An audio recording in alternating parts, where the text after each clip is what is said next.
Hello guys, welcome back to my mini vlog. আশা করি তোমরা ভালোই আছো, আমিও ভালো আছি।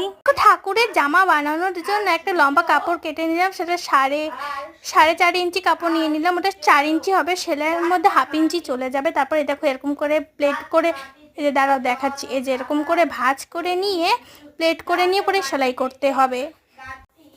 এরকম করে ভালো করে এক মাপের বসিয়ে পরে সেলাই করতে হবে। এই যে দেখো অনেকটা যে এরকম তৈরি হবে লাস্টে।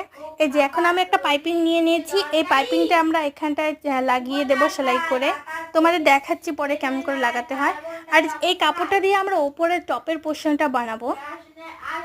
দেখো আমরা কেমন করে লাগাচ্ছি। এটা তো এভাবে না সেলাই না করে লাগানো যাবে না, তার জন্য এই দেখো সাইডে ভালো করে এরকম করে সেলাই করে নিতে হবে। দু সাইড সেলাই করা হয়ে গেলে এখন দেখো এরকম করে লাগিয়ে দেবো আমরা। ওই নেটের কাপড়টা 7 ইঞ্চি নেবেন, সেটা হাফ ইঞ্চি চলে যাবে। দেখতে এটা ভাঁজ করে নেওয়া হবে, তো লাস্টে বুঝতে পারবেন কেমন করে হচ্ছে। এই দেখো যার যেমন পছন্দ এরকম করে কুচি করে নেবেন। এই দেখুন লাস্টে কি সুন্দর তৈরি হয়ে গেল।